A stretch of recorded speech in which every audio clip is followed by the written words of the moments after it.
जय श्री राम। आज हम सभी होलिका महोत्सव क्यों मनाया जाता है इसके बारे में जानेंगे। तो आइए आज हम लोग होलिका दहन की कथाओं का श्रवण करते हैं। हिंदू कैलेंडर के अनुसार वर्ष के अंतिम माह फाल्गुन माह पूर्णिमा को होलिका दहन मनाया जाता है। होली की पौराणिक कथा 4 घटनाओं से जुड़ी हुई है। पहली की होलिका और भक्त प्रहलाद, और दूसरी की कामदेव और शिव की कथा, और तीसरी राजा पृथु और राक्षसी दुंडी, और चौथी कथा श्री कृष्ण और पूतना की है। लेकिन उस सभी में होलिका और भक्त प्रहलाद की कथा को ही मान्यता है, क्योंकि इसी की घटना की याद में होलिका दहन करके दूसरे दिन भक्त प्रहलाद के बचने की खुशी में लोग त्योहार मनाते हैं। तो आइए जानते हैं होली की पौराणिक कथाएं क्या है। ऋषि कश्यप और दिति के 2 बलशाली पुत्र हिरण्याक्ष और हिरण्यकश्यपु थे, और 2 पुत्रियां थी जिसका नाम था सिंहिका और होलिका। हिरण्याक्ष धरती को जल में डुबो दिया था, तो भगवान विष्णु ने वराह अवतार लेकर के हिरण्याक्ष का वध किया था। सिंहिका को हनुमान जी ने लंका जाते वक्त रास्ते में मार दिया था। अब बचे हिरण्यकश्यप और होलिका। इन्हीं की यह कथा है। एक बार की बात है, त्रैलोक्य पर विजय प्राप्ति के लिए हिरण्यकश्यप ब्रह्मा जी की तपस्या में लीन था। असुर राज हिरण्यकश्यप की तपस्या से प्रसन्न होकर ब्रह्मा जी ने उसे वर मांगने को कहा। तो उसने कहा कि अमरता का वरदान दे दीजिए प्रभु। ब्रह्मा जी ने कहा कि यह संभव नहीं है, कुछ और मांगो। तो उसने दिमाग लगाया और कहा, आपके बनाए हुए किसी प्राणी, किसी मनुष्य, किसी भी पशु, देवता, दैत्य, नाग आदि किसी से मेरी मृत्यु न हो। मैं समस्त प्राणियों पर राज्य करूं।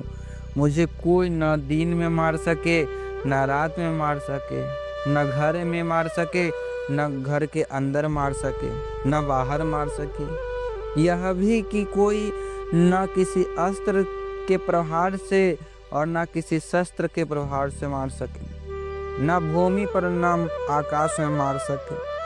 प्रभु ऐसा वरदान दीजिए कि ना पाताल में और ना स्वर्ग में मार सके। ब्रह्मा जी तथास्तु कह करके उसे वरदान दे करके चले गए। हिरण्यकश्यप जब तपस्या में लीन था, तब उसी दौरान देवों ने असुरों पर आक्रमण कर उन्हें परास्त कर दिया था, और देवराज इंद्र हिरण्यकश्यप की गर्भणी पत्नी कयाधु, जिसका नाम था, कयाधु को बंदी बनाकर ले गए थे। परंतु बीच रास्ते में ही उनकी मुलाकात देव ऋषि नारद से हुई। नारद जी ने इंद्र को उपदेश दिया कि आप ये पाप कर रहे हैं। उपदेश सुनकर इंद्र हिरण्यकश्यप की पत्नी कयाधु को महर्षि के आश्रम में छोड़कर स्वयं देवलोक चले गए। गर्भवती कयाधु को नारद जी ने विष्णु भक्ति और भागवत तत्व से अवगत कराया। यह ज्ञान गर्भ में पल रहे पुत्र प्रहलाद ने भी प्राप्त किया। इधर हिरण्यकश्यप जब लौटा तो इस वरदान ने उसके भीतर अजर अमर होने का भाव उत्पन्न हो गया। इसके चलते उसने धरती पर अत्याचार शुरू कर दिया था। उसने देवों को अपना दास बनाया, ऋषि मुनियों भगवत भक्तों को तंग करने लगा, यज्ञों को नष्ट भ्रष्ट करने लगा। जहाँ यज्ञ होता वहाँ पहुँच करके यज्ञ को भ्रष्टित कर देता। उसने आदेश दिया कि उसके राज्य में किसी भी देवता की पूजा ना हो। उसने कहा कि हिरण्याय नमः कहो, हिरण्याय नमः कहो, हिरण्याय नमः कहो। इसके अतिरिक्त अन्य किसी मंत्र का उच्चारण जो करेगा उसके प्राण ले ली जाएगी। पूरे राज्य में स्वयं उसी की पूजा की जाए, अन्य किसी भी देवी देवताओं का पूजा ना हो। जो ऐसा नहीं करेंगे उन्हें जान से मार दिया जाएगा। उचित समय पर बाद में प्रहलाद जी का जन्म हुआ तो राज्य में खुशियां मनाई गई। हिरण्यकश्यप के 4 पुत्र थे, अनु, हल्लाद, आहलाद और भक्त प्रहलाद, और चौथा पुत्र का नाम था सहलाद। प्रहलाद का उपनयन संस्कार करके उसे गुरुकुल भेजा गया। कुछ समय बाद हिरण्यकश्यप को यह जानने की उत्सुकता हुई कि गुरुकुल में मेरे पुत्र क्या सीख रहे हैं। उसने प्रहलाद को बुलाकर पूछा, बेटा तुमने गुरुकुल में क्या क्या सीखा है? प्रहलाद ने कहा कि भगवान विष्णु की नवदा भक्ति सीखी है पिताजी। अपने पुत्र के मुख से अपने शत्रु विष्णु का नाम सुनकर के हिरण्यकश्यप क्रोधित हो गया। कई बार समझाने पर भी प्रहलाद जी ने विष्णु भगवान की पूजा पाठ बंद नहीं की, तो इससे क्रोधित होकर के हिरण्यकश्यप ने अपने गुरु को बुला करके कहा कि ऐसा कुछ करो कि यह विष्णु नाम रटना बंद कर दे। दोबारा इसके मुख से मैं विष्णु नाम सुनना नहीं चाहता हूँ। अगर ऐसा तुम नहीं कर सके तो तुम्हारा गुरुकुल बंद करवा दूंगा। गुरुजी ने बहुत कोशिश की किंतु वे असफल रहे। तब असुरराज ने अपने पुत्र की हत्या का आदेश दे दिया।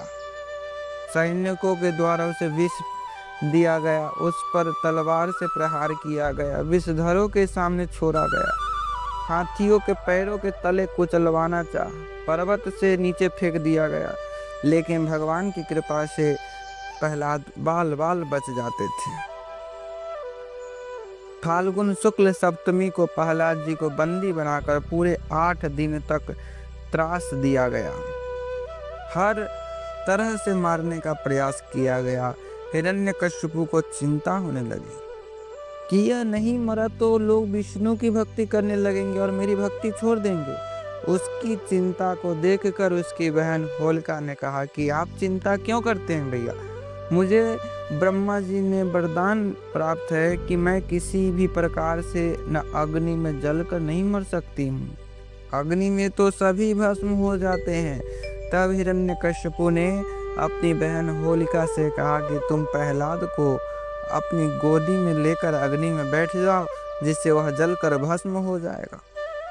होलिका को वरदान था कि उसे अग्नि तब तक कभी हानि नहीं पहुंचाएगी जब तक कि वह किसी सद्वृत्ति वाले मानव का अहित करने की ना सोचे।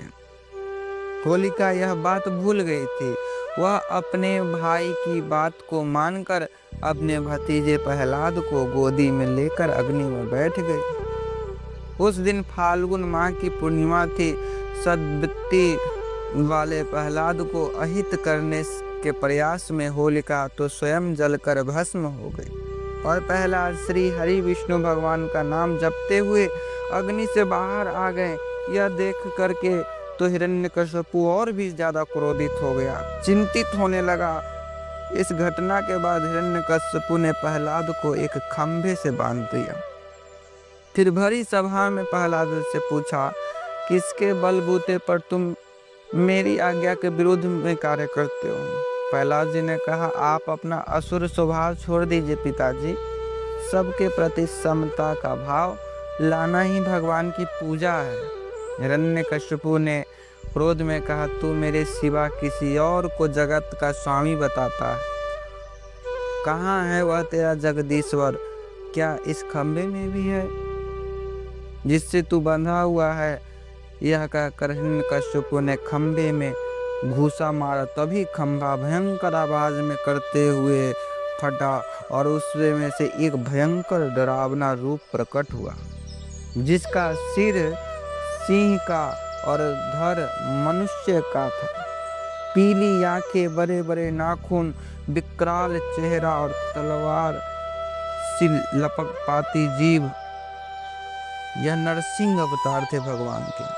उन्होंने तेजी से हिरण्यकश्यप को पकड़ लिया और संध्या की बेला में ना तो दिन में न रात में मारा। सभा की देहली पर ना बाहर मारा न भीतर मारा। अपनी जांघों पर रख न भूमि पर मारा न आकाश में मारा। अपने नखों से न अस्त्र से मारा न शस्त्र से उसका कलेजा फाड़ डाला। और हजारों सैनिक जो प्रहार करने आए, उन्हें भगवान नरसिंह ने हजारों भुजाओं और नख रूपी शस्त्रों से खदेड़ मार डाला। फिर क्रोध से भरे नरसिंह भगवान सिंहासन पर जा बैठे। तब प्रहलाद ने दंडवत होकर उनकी प्रार्थना पूजा किया और प्रहलाद का राज तिलक करने पर के बाद में नरसिंह भगवान ने कहा कि बेटा प्रहलाद, तुम्हें मेरी भक्ति के करने के अंतर्गत तुम्हें कितनी सारी यातनाएं सहनी पड़ी और मैं तुम्हारे इस परीक्षा पे परीक्षा ले रहा था। जाओ, आज से तुम सदा सुखी रहो। इसी के संदर्भ में जब होलिका जली गई, उसी के खुशी में कि होलिका दहन मनाया जाता है। बोलिए भक्तवत्सल भगवान की जय।